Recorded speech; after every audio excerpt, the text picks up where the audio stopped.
And John will be getting a huge, enormous, fantastic prize, I think, won't he? A pint. A pint. Okay. So, next I am just going to introduce our speaker tonight. We're delighted to have Ian Wilde here with us. Ian is a writer, director and composer from Enniskeane. He's published 2 novels, a collection of short stories published by Fish entitled The Woman Who Swallowed the Book of Kells, and also a volume of poetry entitled Intercourse with Cacti by Bradshaw Books. His broadcast work includes Way Out West, a comedy series about the English community in West Cork for RTE Radio 1, and over 20 children's stories for RTE's Fiction 15. He has won numerous writing awards, including the Ian Short Story Prize in 2012 and the Fish International Short Story Prize in 2009. 4 of his highly successful musical comedies appeared in Cork Midsummer Festivals: The Pirates in Short Pants, Marco Polo's Toilet Brush, Rachmaninoff's Maid, and Spaghetti Western. Thank you for making it very easy to pronounce. His compositional work for the theatre includes songs and incidental music for Shakespeare's Hamlet, King Lear and Othello at the Cork Opera House, The Elephant Man at the Everyman Palace, and The Tempest at the Granary Theatre. He has received literature bursaries from the Irish Arts Council. He's been short fiction editor of Southward magazine for the Munster Literature Centre and judge of the Sean Whelan Prize. Recently, he wrote and directed the critically acclaimed one-woman show Mrs. Shakespeare, which received an award in the Brighton Fringe and was performed here in the Barras as well as in New York. And so, would you give him a warm round of applause, please? Great.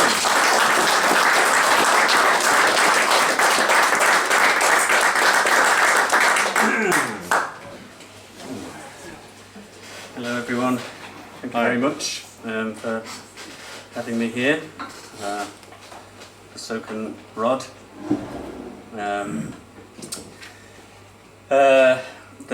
I'm going to read a short story to you tonight. It's probably the most researched piece of work that I've ever written, and a couple of years ago I found that I'd written a lot of quite serious and sensible stories, and all of a sudden I got a bit worried. I thought, oh my God, I haven't written anything rude or really mad for about 3 or 4 years, and I began to worry I'd lost my mojo. And at the same time I was reading. This was coincidental. I was reading history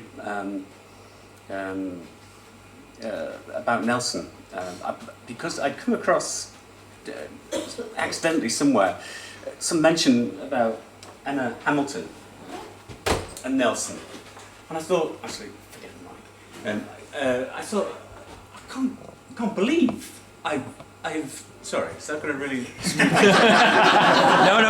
Shall I read from here? Go back to where you were. You're fine. Do my head in a little bit. Mine. Is it? Okay. Yeah. Well, I think it's just because I'm short and I'm kind of can't. I'm looking at people. Can we drop it down? I'll drop it down, then you won't be in your way. Or maybe I should get a box.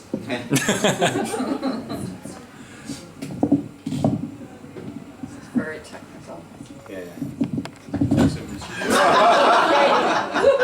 Beware.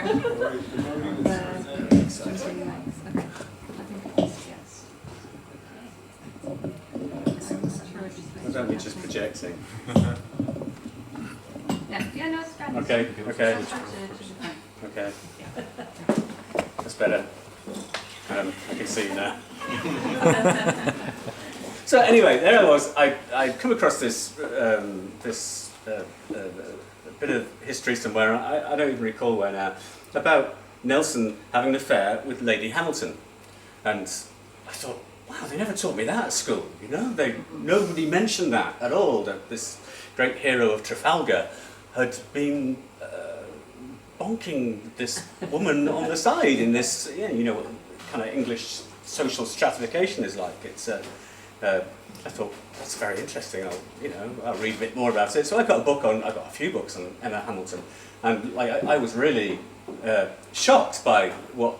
I'm very easily shocked, our sheltered life, and so when I found out that she was, if you like, born of the common people, and she'd become a prostitute at age 15 or 16, she'd been married to Lord Hamilton, which was amazing. It's just by force of personality. And then she went and had an affair with Lord Nelson, when he'd had bits of him blown off, like one eye, one arm, and scars everywhere. I thought, wow, amazing. And then, of course, I read Nelson's side of it, and that was also really, really amazing. And at the same time, as I said, I was getting worried about my mojo and everything, and about rude stories, and so this happened very, very quickly. After reading the book about Nelson, I sat down and I wrote this almost instantaneously. And so it is rude, and it's off the wall, and but it is really, really well-researched rudeness. It's called The Knot in Nelson's Telescope. In Bath, Nelson peered down at the submerged wreck of his physique. It had been in the wars. Minus an arm and an eye, he was entertaining a sexual fantasy. Emma Hamilton, whom Horatio had first encountered in Naples 4 years previously, was undressing. In his patchless mind's eye, Doric robes slid from a marble shoulder, exposing her breasts. But when the Rear Admiral stepped forward to caress them both, he was a hand short. She suddenly noticed his grotesque, mutilated form, and there, the bubble dispiritingly burst. Rising awkwardly from the waters to dry himself, Nelson pulled on a long shirt and went to thrust open his bedroom casement. Oblivious to blasts of cold air, he put a telescope to his patch and trained the instrument over rooftops. The hero of St. Vincent squinted blindly across hundreds of miles of war-weary Europe, all the way to Italy, into a suite of the magnificent Palazzo Sessa. There, before windows with a sea view, Lady Hamilton appeared again, completely naked, dark hair uncoiled abundantly past her knees. "What are you doing?" Nelson's wife, Fanny, had come quietly into the room. Her tone wasn't inquisitorial, merely concerned. Exactly. The Rear Admiral swung round angrily. The throbbing at the top of his non-existent right arm worsened. "Must you come creeping round after me everywhere I go? Can't I even attend to my toilet in peace?" With downcast eyes, Fanny gazed about, as if for a place to put herself, then withdrew. Nelson waited some moments and slammed and damned the door. That the person you marry will sooner or later not be the person you married is one of life's abiding certainties. But unfortunately for Nelson, his wife was never the woman he married. Years earlier, as a callow midshipman anchored in the West Indies, he'd fallen foul of a slave owner's duplicity. Winking and nudging about a huge dowry that would never materialise, John Herbert, a Caribbean sugar planter, offloaded his niece onto Nelson, claiming she was 19, wealthy, and dauntless. Returning home to Norfolk, Horatio quickly discovered that his bride was a 23-year-old church mouse. Tricked into a marriage of increasing inconvenience, Horatio suffered years of war with Fanny's frigidity and depression before abandoning her for war with revolutionary France. Grape shot and cannonballs seemed so much easier to embrace. Now, having sailed to glory and back, Nelson found himself once more in the domestic doldrums. On shore leave in Bath, fantasies popped by his wife's intrusion. Horatio sat on his bed, still clutching the spyglass, and repeated his wife's name with strenuous frustration. Funny, funny, funny, funny, funny, funny, funny, funny, funny, funny, funny. Nelson stopped in astonishment. With one arm and using his foot, he had contorted his trusty telescope into a knot. The spyglass now bore a vague resemblance to a bugle. It was like something he'd hallucinated on laudanum after his arm had been lopped off by the ship's surgeon. Disturbed, Horatio hid the disfigured instrument in a drawer. Months came and went, and Nelson departed with them. He ran away to sea once more, playing hide-go-seek with the French Navy before blowing it into the sunny, blue Mediterranean at the Battle of the Nile. Meanwhile, Fanny languished in Suffolk, writing exhortations to her husband not to heroically risk his remaining arm and eye. Unable to rise to the role of famous Rear Admiral's wife, she felt only revulsion for market stalls and shops filling with Nelsonian bric-a-brac. A Nelson mug, appropriately one-eyed, appeared on teapots, piss pots, on ornamental doorknobs. Egyptian-styled blancmange moulds became fashionable, along with a brief craze for baby crocodiles as pets. Fanny shrank from this vulgarity, shunned papers eulogising her husband, and squirmed to find a new dance step had been dubbed Lady Nelson's Fancy. That winter, she returned to the residence of her father-in-law in Bath to mope and read correspondence from her husband, who had once more weighed anchor in Naples and wrote extolling the virtues of Lady Hamilton. She is an honour to her sex, one of the best women in this world. The words sank into Fanny's unconscious, resurfacing in lurid reconfigurations on the edge of sleep. Sex with her is an honour, the best in the world. The best sex is in this woman an honour. She is one of the best women in the world to have sex with often. Feeling unloved, the unloved make themselves ever more unlovable. Morose as a wet winter Sunday, she went up to Nelson's empty room and sat on the bed where once her name had been so savagely invoked. With despondency, she stood and mooned from bed to window. Then opened one of Nelson's drawers, merely to stroke things he had touched. She lifted a nightshirt and kissed it, uncovering a knotted telescope, which the garment had concealed. Setting aside the white shift, Fanny reached for the curio, too leaden with self-pity to wonder why it was thus deformed. From its nesting place, she brought the telescope tenderly to meet her lips. She even put the instrument to her eye, for it had once been pressed to his eye. And then she saw it, the Neapolitan fantasy. Fanny screamed and dropped the spyglass, which clattered down beside the bed. There was a momentary silence, but for a tremulous whimper. A maid popped her head round the door. "Ma'am?"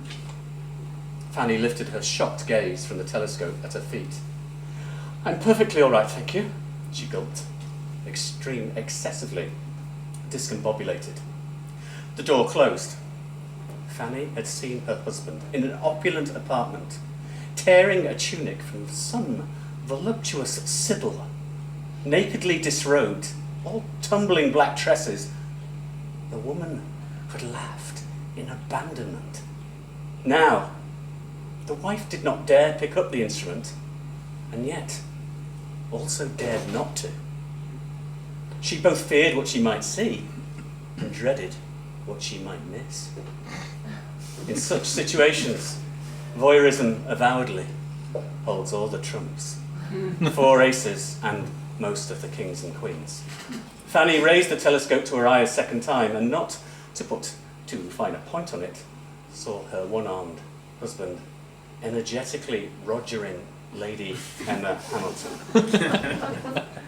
For several weeks, Fanny tormented herself with this dispiteous "what the butler saw." Raising the tangled telescope to see if the shenanigans had stopped, she despaired to find Nelson's lovemaking with Emma ever more ardent. There seemed little resemblance to the perfunctory act that took place within her marriage. At the same time, in the English press, tittles and tattles began, dropped between the lines of newspaper articles. Illustrations of Nelson, luxuriating in the arms of an Emma like Britannia, robes slipping ineluctably, nudged and winked as to who was waiving the rules. Unable to bear the gossip, Fanny travelled to London for a secret meeting with Alexander Davidson, Nelson's prize agent. She showed him the telescope. After a loud gasp and a discreet swallow, he professed to see nothing in the eyepiece, but offered to take the instrument out of her hands if it was bothersome, even offering a small sum on account of the telescope belonging to a national hero and having a pleasing curiosity of shape.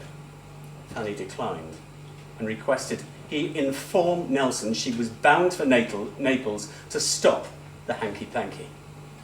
But before her ship set sail, a letter arrived from Nelson, forbidding his wife to travel abroad. Hence, the telescopic frolics continued, a seemingly inexhaustible supply of Neapolitan sauce. The grand theatrical gesture was not Fanny's style. She ought really to have donned a nightgown and run from her house one midnight into tempestuous stinging rain. Sobbing along the tops of dizzying cliffs, she might then have hurled the twisted spyglass to its doom in a stormy sea. But romanticism had yet to clutch the first quartos of Childe Harold to its overwrought, heaving bosom. And Suffolk is depressingly short on cliffs. Instead, Fanny quietly hired a net-mending fisherman to row her out on the tides in a little skiff. Once the sea was lapping dark and fathomless around the craft, she dropped Nelson's telescope into the brine, watching the brass glint briefly as it sank, with all the irretrievable finality of her marriage. Years came and went, and so did Nelson, Trafalgar, Emma and Fanny, in that order. Time delights in putting us all in our place, and with such sequential randomness that life and death can sometimes seem quite pleasingly unplanned.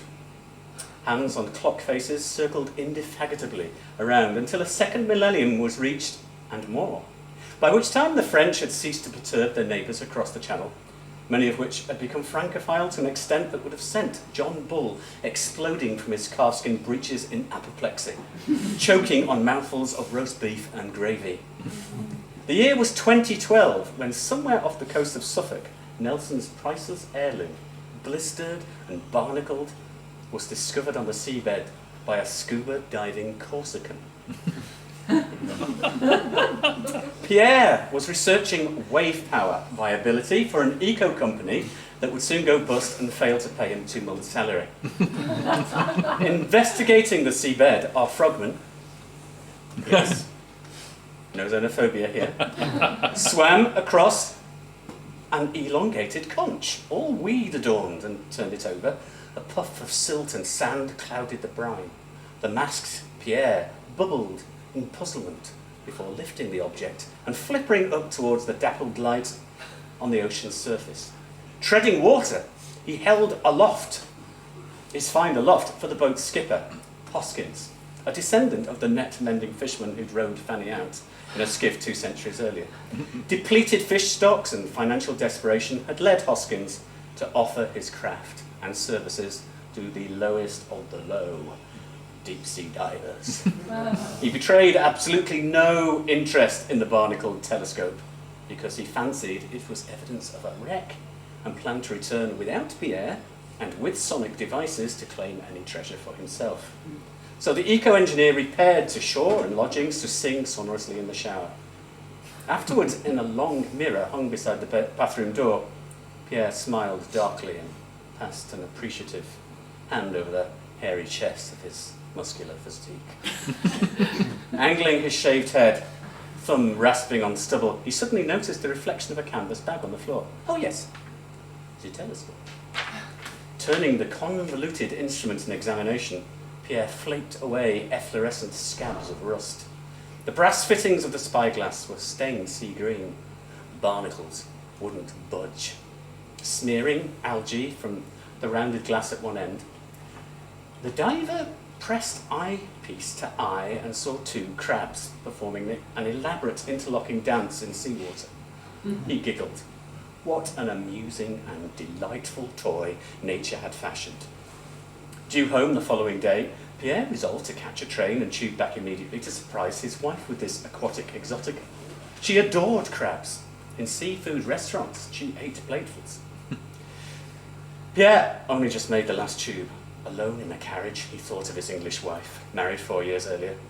Though, like many roast beefs, she had a laughably unfunny sense of humour, she surely couldn't fail to be tickled by the telescope. Once more to congratulate himself on her certain titillation, Pierre raised the spyglass to view the cavorting crabs. Alas, pints of murky brine had since seeped from the vessel, improving visibility no end. Taken aback to find the couple crustaceans were a chlorine couple, Pierre spluttered to observe that one of them was also his wife. Emma! He bawled. She was being robustly pleasured by a one-armed man. There followed a string of French invective I shall not record for fear of shocking the bilingual. Again and again, Pierre squinted a bulging eye into the tangled telescope, only to squirm at his wife's willing defloration. The one-armed man's lust seemed insatiable, and the English were supposed to be terrible lovers. At his stop, Pierre erupted from between hissing doors and gave a testosterone-fueled yell along the platform. Bitch! After leaping up stone steps 3 at a time and vaulting a turnstile, the divers sprinted up a dark street, pausing every 100 yards to glare into the spyglass and howl, "Bastard! Get over!" Bounding into a terraced Georgian house and pounding upstairs, a panting Pierre burst into his own bedroom to find he'd been looking down the wrong end of the telescope. The one-armed man, was gigantic. 12 feet tall at least. He was, not to put too fine a point on it, energetically rogering Pierre's wife. Emma! Desperate to halt the adulterous excess, Pierre hurled the first object to hand. The spyglass, however, rebounded with a clang from the naked colossus. Pierre yelped in shock. His wife was copulating with a statue. Moaning loudly, clothed,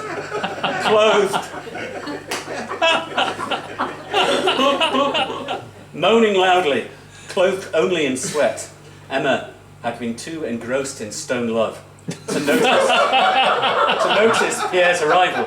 Hearing a yell, she looked up and pushed strands of matted hair from her cheeks with insouciance. "Oh, Pierre, I thought you weren't returning till tomorrow." "I wasn't! But what the fuck are you fucking doing?" Emma eased ecstatically from conjugation with the stone man, wrapping a sheet around herself. "Oh, this is Nelson. You know, from the top of the column in Trafalgar Square. Could we do the introductions later?" Nelson croaked and fell back on the bed in frustration. He collapsed noisily, forcing Emma to stand. "I've been stood on that column, stiff and erect, for under 5 foot of stone admiral's hat, which weighs a ton, for damn near 200 years. Pigeons shitting on me and mime artists taking the piss down below. I'm extremely frustrated, and we've only been going 3 hours." Flabbergasted Pierre hissed at his wife. You're Nelson's statue bonk you for 3 hours?"